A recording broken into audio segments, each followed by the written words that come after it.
Mwasuze mutya mwasibye mutya mikwano gyange yonna gye musinzira okubeera nga ate mumpuliriza mwebale butako wakuntegeranga matu nange newayo okubeera nga ate mbaweereza amanya enzo Omumbejja Aisha Nasolo nyongera okujjukiza gwe wenna eyakaneyongako essaawa eno yennyini kyamanya enzo Omumbejja Aisha Nasolo wano butereevu ofuna amawulire agagenda mu maaso mu ggwanga lyattu Uganda kwa celebrities baffe bonna abawano sakate n'abo abali wabweru w'eggwanga kyemma nkusaba kiri kimu mukwano gwange subscribe nga ate kakakade like nga video eno tojja kubeera nga ate wejjusa naye nga amawulire agakyagendera ddala maso no kubeera nga ate gasaculatinga wali eri ku social media gega mwana muwala Brenda Miles ono yeeyita Malaaya w'omu ggwanga eryo ate erya Dubai emunanga akatambi kabadde katambula gwatannakalaba mukwano gwange sobola kubeera nga ate nkakuteerawo waneeno olw'amateeka ga YouTube senga ngateekawo essaawa eno yennyini munange channel eno ejja kuba ebeera blocked so sisobola kubeera nga ate nkakuteerawo naye nga abakalabye bagenze maaso n'okubeera nga ate bakola ki balaba akatambyako nti Brenda Miles bw'atyo yagenze neyeebaka n'omusajja n'amubba ssente mbu ssente ezo munange nabeera nga atazikweka mu bitundu by'ekyama era mbu ne bamutunuza mu kamera ssente ezo ne bazimugyamu wabula ate ye Brenda Miles yabyegaanye era naye akatambike ogenda kuba okalaba butereevu ng'ayogera ku nsonga eno ng'agamba bannayenze si yenze mwawule Brenda Miles n'omuntu omulala wabulanga abalabe akatambi ako bo bagambira ddala oyo munange yabadde Brenda Miles hairstyle sakate ne face y'omuntu bo bagambira ddala oyo munange Brenda Miles era talina we yeegaanira gwe butereevu yalabye akatambi ako kikyolowooza ku nsonga eyo Brenda Miles ddala yabadde yeye mu katambi ako oba teyabadde yeye ngenda kusaba comment eyo butereevu mukwano gwange gintereko ate awo wansi mu comment section n'oluvannyuma olabe obutambi buno bwengenda okubeera nga ate nkulekerako obukwata ate munaye ku Brenda Miles byagenze maaso n'okubeera nga ate akola yadde nga ye yeeganyira naye ogenda mulaba mu katambi ng'agamba munnange nze saabadde nze saako n'okubeera nga ate Fulfigure yavuddeyo ate naye munaye n'abaako kyayogerako ensonga za Pastor Bujengo Susan Makula saako ate ne Pastor Jessica Kayanja butereevu naye ogenda kuba olaba akatambi kegenda okubeera nga ate nkulekerako essaawa eno yennyini kyenkusaba kiri kimu comment yo gintereko ate awo mu comment section subscribing ate kakakade like nga video eno mukwano gwange toseetuka kubanga ate essaawa eno yennyini nkomawo n'amawulire amalala mangi nnyo mangi ddala goodbye funana tiktokers gaga banne ebyagule ku Brenda Miles mwabitegedde oba nze okubiba wamwabirabyeko oba timwagabyogerako bannange Brenda Miles nga afuna omugagga bino byakola ebyokwerenga nanti olibbawo abudabira mukyawa mune Brenda Miles nga afuna omugagga nga bagenda mu lodge bulungi nnyo Brenda Miles nga agamba Brenda Miles bba ssente Brenda Miles nga tabba dola 10 nga azisaba mumbuuze wateesedde mukaika teesedde mukapale asonseka mu mbugo munda ongamba mu mbugo ng'asonseka mu bukyala munenga mbasonseka ssente mu bukyala Brenda Miles nga akola ki nga bamukwata nga bamusitamya mu kamera ensi yonna ngera babaninabyere ngamba nti Brenda Miles nga bamusemya mu kamera nga bamusokoolayo ssente bamukubayo nga bamugyo ssente mu kamera mu misana gaako ensi yonna ngera ba mu kamera Miles alina waaka naye bannange nga kikyo kyenyo. Hi guys, hope you're doing fine. Banange biche bitrendinga ku TikTok you people temuyina byakola. Waliwo kino ekikali kyendabye bakiyita oba Sophie. Mukyala oli mukazi mukadde weewumuzeeko tomanyi sikumanyi. Temusobola kwawula face y'omukazi n'atali ya Brenda. Anyway, I'm busy making money. Temuyina byakola oba temusobola kwawula. Ate n'ekirala bw'obusente butono naawe sikyali ku level ebadde $10. Kamubeerewo nga mwasama. Nze Brenda nga wenyumirwa nga wenkola sente I live my life and sikyukanga yenze Brenda nesobola kutuuka kweyo level ebba $10 mwabali mukunja samira ku TikTok sibamanyi na kubamanya gwe kikazi gwe bayita Sophie nzijja mukamwako kuta bulungi toyizo sikumanyi tomanyi namwe ba Facebook in-laws ba Facebook bloggers munzijje mukamwa I'm safe. TikTok tekereza video ngeyo kuno video tuli mujira bayi tujongerayo naffe naye nga bannaye Brenda Miles ayina enfuli wozingira $10 n'oziteerayo eri wansi ddala munda bannaye omusajja yafubye ozijjayo naye nga zivaayo nga tezivaayo abo babogga abasajja abakulu si ba muzannyo next time ajja kuleeta makansa ajja kugira ati bajja leeta n'akambe bagende basalako ettama limulimu andi baby enfuli tebabimanyi ngati babadde bebuuza kiki kino omwana yazinze muli $10 naye mmwe muli bakazi hachite mugenda kubuno buboggo obutototo abo babogga abakulu abo bazibu ajaleeta makansa ajjagira ati video tuli mugira bali tugyongerayo nayagala omukozi wa Sara namuzala mu mwana Isimayiri tosalanga musango nawe oleme okusalirwa ate gojjo salya bujingo musango who are you aye God kwata omukazi gwe balekawo mufunira omusajja full stop gwana asala emisango ngane Bible gani temusanga misango muleme okusalirwa Sitani yayingira mu machachi musajja naddanga essaati ze zigayidwa ziringa embuzi ente zeeridde bujingo bazadde bajjanga oyo mukazi nabagalire bwe nabateka ku boys kota mutabaso mu nyumba nene ennyumba eva kuno ne kuli ani aganti gonna right kula ku family y'omuntu kyachi zona zona tezirimba sajja basobola kwagala mukazi oyo Bible gakyose gacho likungula mulekerawo okusalira abantu emisango temuli ba Katonda waliwo n'abantu abatta abantu mubalekedde muli ku bujingo ayagala obwagazi oba mwagala ki ogambo tya Fulfigure ndi bulungi ogambo tya sebo muzeeyi ngatova mu motoka ndi ku motoka ndakimva mu motoka sisobola kwabukana mukisa ffe twagoba emizimu gy'obwava gyegyekika gigana togula mu motoka tovuga ku motoka abaliko nti emizimu nze famire yange tavuga ku motoka bannange ffe tetuwali yali aguze motoka jangu kusula moto gwo muzimu ogugobe mu famire jangu kusula moto ekibuye kusala amalodi tuuka mu junction esala amalodi kiryanga dda ku ntebe road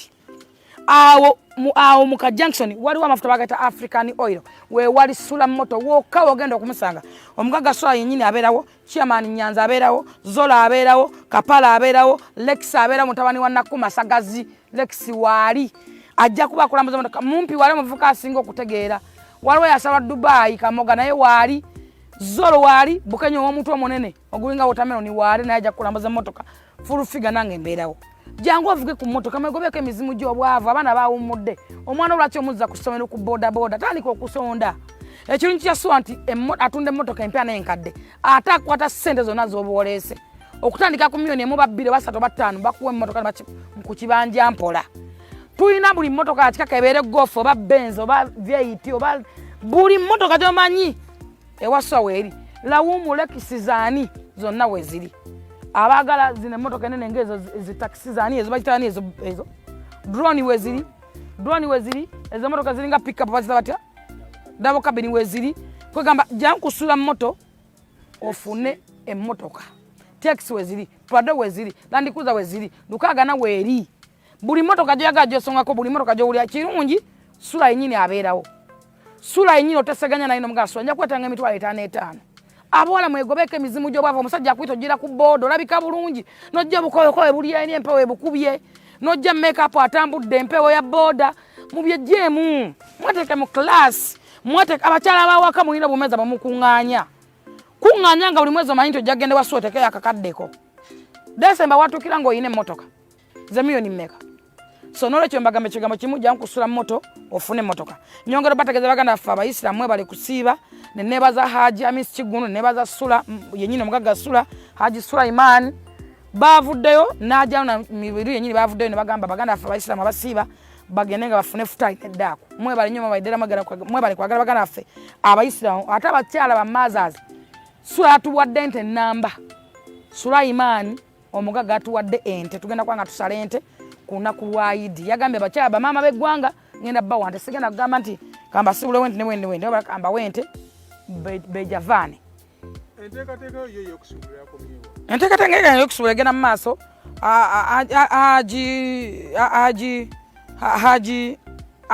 haji yatuwadde obusawo bw'omuceere Kasula n'atuwa ente bantu bangi bakyatuwa ebintu batugenda genda maaso kubanga tusibulula baganda baffe abayisiraamu abasobodde okusiiba naye nze ndi ku bakyala ndi maama manyi abakyala kye bayitamu nsinga kubeera ku bakyala naye nebaza banoonyereza amannya g'abasajja be baagala kino kyo kikola oyazza agambye Zolo omwagazi aki otegedde ye Zolo omwagazi aki ng'okwata omwana wange omuwa Zolo obanga okwata ebitundu bye byekyamanga obiwa Zolo naye bigenda bifuka byabazonta ngokera kumacha ngo yagamba simanyi njagala rwino bo simanyi rwini simanyi biki ebyo bizoliga tukole ku national theater wabadde yo kyana nabadde njagala yoki sigenda batampisa sala kuzungana toli muyimbi ndi muyimbi ayimba byenjagala anyimba lwenjagadde okuyimba si mulimu it's a part of my life just tukabadde kwewandisa endowooza bwe kugamba okuyimba sikutola nga business kubanga tewali muyimbi ayina ssente banaku kati okuyimba nkutuwalanga a talent. Talent is a talent, si business. Banaku endowooza yekulimba kati okutta ebintu bya muwala wa Jenosale gwe yawasa obiyita bibye. King Saa singa alina olubiri singa babebekulu balina zenkana bane ba Bobi Wine kubanga tulina batopu 3 wano. Tulina abayimbi batopu 3 wano ate nno mwegada kwebyo tulina omuyimbi akyasinza okunganya ssente wano mumumanyi. Omuyimbi akyasinza okunganya ssente mu ggwanga Uganda bamuyita Gravity omutujju ne David Lutalo. Tebagoba ssente ate be babeera ne show kubanga bayimba mu buli level. Gravity omusanga mu baana ajayo, mu bakulu ajayo, mu balaga ajayo, mu bakadonka magwayo atagoba ssente. Kati Gravity singa yasinga ssente. So abayimbi twandibadde ne ssente singa tusobola okukola ebyo bijjamu ssente zaffe. Naye twemanyi abayimbi bemanyi nti bakitalo baserebu ate baserebu ba Uganda bakyasinza okubeera obubi. Serebu wajja okugula emmotoka agulamu emmotoka omulundi gumu n'atandika okwewola. Bwefanga agiza evuddeko mupiira bwajja mu saluni n'okusala enviiri bwasala osooka agala okubiraga ngenda kupostinga nsala nja kawanika engoye bambala za bwerere bwakugulako olusooka olwokubiri n'engoye anona za bwerere mpa nyambalamu kano ngenda ku show ngenda ku TV nja kaza kaakati nja kupostingirako nja kwogerako. No sense. Abayimbi babesembereza okujjako nga tomanyi bayimbi osembereza abayimbi. Ogwange gwa bbeeyi gwa biina makulu. Ogwange gwa biina makulu. N'oguma saha n'oguma sinti. Olokati kuba president oyagala kaani. Bonna tekuli gwe njagalako tekuli alina capacity kulembera bayimbi. Okujjako nga wogamba nti omubi akira ebbanga oba emwesinga zino nsobola okuwonda King Saa naye nga kubona tekuli alina capacity kulembera bayimbi. Lwaki King Saa nti ne Sindi abadde utanakyagasizza ate n'abantu tabaagala tagatta banyimbi tabaagala yemanyi kimu King has a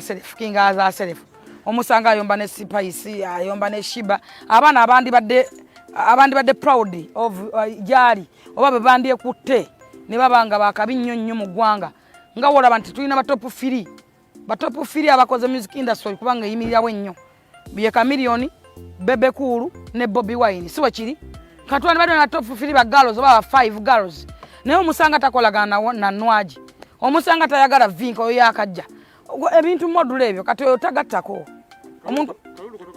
takayina akanga ate wabadde wakoze eki mpoza tuli mujjukirako embaga byafuka president wawe yimbi yakola embaga siwe ngambye futugenda kujjukira ekyo bawe mukuvubuka mukozi atayina sente muvubuka ali okay era embaga ete yali yakusonda mwalako meeting King Saa anywe njaga naye kenyini akyeyogerera era kino kigenda kweyoleka lwatu nti abayimbi banyu banjaga era gwe akolagana abayimbi kino kimanye nti kati okolagana bayaga direct okolagana batamiiva batategeera era omuyimbi wakuyiwa kushana bako obutebe tomulopa manya nti okolagana bayaga kati ba president agenda okujja muyaga era naye ayimya nagamba nti nywe njaga King Saa jamu kubiranga essimu nga akubiddwa ali mu rehab obanga enkoli ni matama tayogera byebyo kaya nienda kuona King Saa kubanga emwesinga 0 ngenda kuona King Saa kubanga ombi akire ebbanga naye simuonda nga mwina mwesuubi era sigenda kumulonda talina kyagenda okungasa era sigenda kumulonda nti njamu kubira essimu nga president abayimbi anyambe kino never nedda sebo ekinnuma abayimbi music industry eyina abasajja abasobola okwesimbawo n'abakazi abali supposed nga bonoga nti Mariam Ndagire Joanita Kawalya baani abo webali abasajja ba Misaki ba Silva Kyagulanyi ba Jofre Utaya ba Bobby Wine ba Bebe Cool ba Chameleone baganya okuvayo kwesimbawo balekedde miwulenga abayaga besimbyewo kati katulonda abayaga minde music industry gwerewo ddala yanga generation nga yangera kwana ni omuto kwabo endowooza yekulimba muto bakutuma abatongo weta yo muto newa ulide speech yawadde ebadde ki ozungu yafuuye nze salulabye manye bimusibira ebitagattako nnyo sitarabbiwa nnyo budde naye nja mulonda si mu bubi n'endowooza yange bwe ŋŋamba nze nina endowooza yange nange ng'omuntu kubanga abayimbi twezalawa abayimbi tetwewa respect omwana ayimba oluyimba lumugenda ogula emmotoka n'avuma Chameleone n'avuma Bebe Cool n'alaba nga ensi yonna yiye akuba oluyimba n'agula engatto eringa eryato n'agula n'amera ebbango n'atambula ng'alinga olusozi ensi yonna yiye akuba oluyimba nsi ebikajjo n'amatooke simanyi olusuku lwa seminti aba alaba ensi yonna agiyina mu ttaano tamanyi abantu babaddewo ku music tawa abantu respect osanga omwana avuma misaki osanga omwana avuma bebekulu osanga omwana avuma kamioni kati saa abadde avuma bebekulu okufa avuma waaki asobola okukola kamioni bebekulu byeyakolera industry asobola n'okukola kokota yaabyo kyeyoleka batabadde amuvuma nga muvuma nekuki ne kumpewo kakati oyo ye president azze so nze kinnuma waliwo abasajja abandi badde basobola okujja abambi tetusobola kwekulira kubanga tetwewa respect ate tuli banaku tulina abasajja abaagala music industry abagitaddemu ne ssente nga bo bafaayo nnyo okulaba music industry ng'eyimirirawo okugeza nga Keti promotion nga Jeff Kiwa akwata omuyimbi okuva ku zero n'amuteeka wayagala akwata omuyimbi nga tamanyi bayimirira ku kamera kuyimba n'amanya nti agenda kwambala bwati kamera egenda omuntu n'omwefaana bweti olugoye lwagenda okwambala millioni weziti n'agula okuva ku luyimba owulira omusajja nga Lodja manager wa Spice asobola okugamba nti lebo ya Uganda njagala egatte ku Tanzania Diamond Platinum bwenkwata lebo ye ne esobola okuwanika bendera ya Uganda kwa Spice wagenda tiza dinako oluyimba mu lebo ya Diamond awanika bendera ya Uganda tawanika nga Spice era waba ayisemu bawanika bendera yaki ya Uganda abasajja bakenzo bakoledde eggwanga bawanise bendera za Uganda basirise abasajja kati nga wonolaba omusajja Balam promotion ebbanga na Balam abaddewo ng'akolera music ng'ajagala kubanga yamuleeta music yatunda Balam kubanga ali mulogo wankuba najja mu bivulu y'abakafeero n'afuuka promoter n'atandika okutegeka yatundanga mu soda ati kyenkugambye nti abayimbi tetuwa abantu respect kakati ate muyimbi munnaffe kati saa oba bavuma babbalamu saa agenda gamba ki omuyimbi agenda banyonyola ki twetaaga abasajja baweebwa ekitiibwa babbalamu bwe tuwa ekitiibwa bwe tutya ng'ojja mweguya nti Balamu tajja kumpa ssente ze tajja kunnanga ate waliwo ekigaanyi Balamu asobola okutala millioni 10 afiya Balamu asobola okuyimya n'ayogera abasajja bamayinja babadde basobola okuyimya ne boogera bajjoffe utaya bagaanyi so n'olwekyo nze nandirowoozeza nti abasajja ngaabo bwe twandironze bababiteekisi babajjo kati bajja kute millioni zinga 4 n'agula abayimbi kutegekera bannayuganda kulaba music industry ng'eyimirirawo n'agula swankisi yonna vinka nwaji baani aguza abayimbi bonna baka millioni kugenda wali ku Easter Mand oba Easter kivulu kiri ludawa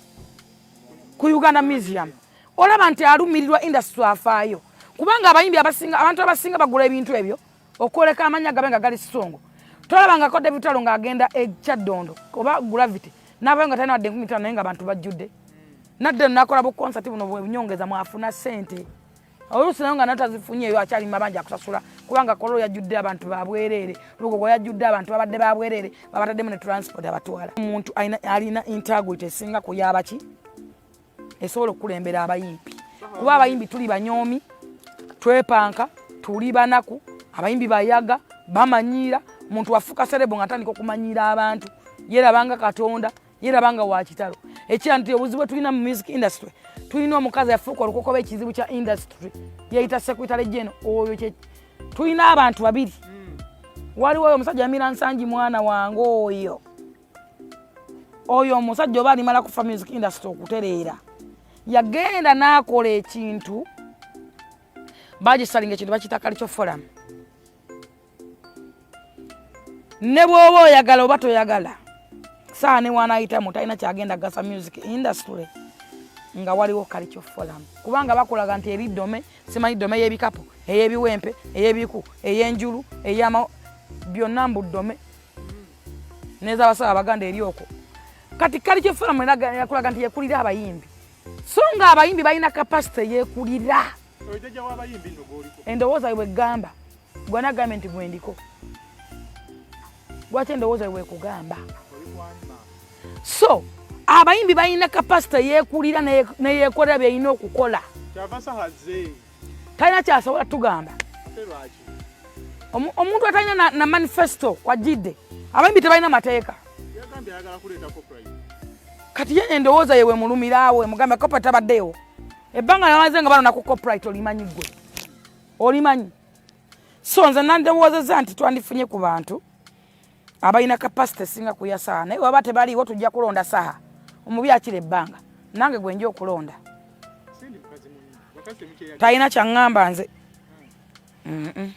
yemanyi nnyo saano kalekaleko kuba saasi wantalo saasi wantalo wali muleko ng'alwanye n'omuntu tayomba abeereyo we aba akuvuma dda kundi okwo naye talina nnyo buzibu okuleka enkoola yeeno naki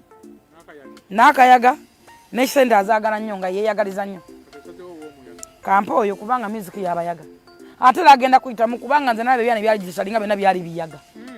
byonna byana byali byalina amaviri bana bategeeramu baagana okujja okweyiwa kuli gyesitalinga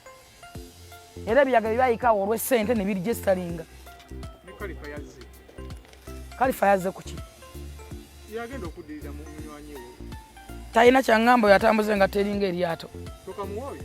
nga muwa kaaki omuntu yafuna ku mukisa ogenda osomere bulala nawe ne wamulema n'agamba talina sente zalekera banywi banjaga kati aŋŋamba ki talina kyaŋŋamba njagala okujjukira nti tuli kusula motos buli mmotoka weeri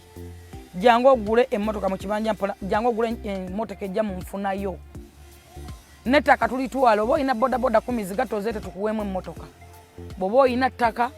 gwetugamba ndi nagwe ettaka ddene nnyo ate kati njagala emmotoka etambuza omwana wange sala ku ttaka eryo gye tukuwe emmotoka oba olina sente oba okola ng'okola mu banka oba okola luddawo okola sente za mwezi ffe tuwulire nti buli mwezi bampa sente bweziti bwe namaako bweziti muzikwata bwe namalako ebbanga eti mumpe emmotoka kikola kusula moto ziwoka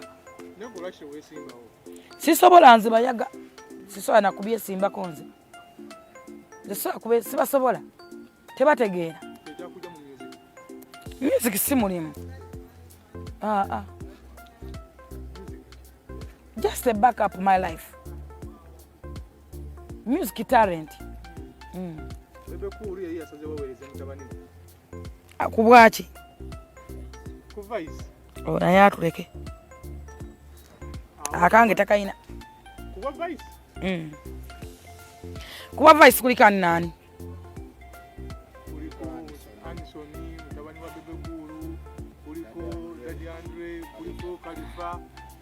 okay nja kusaba abantu balonde Anthony bali luno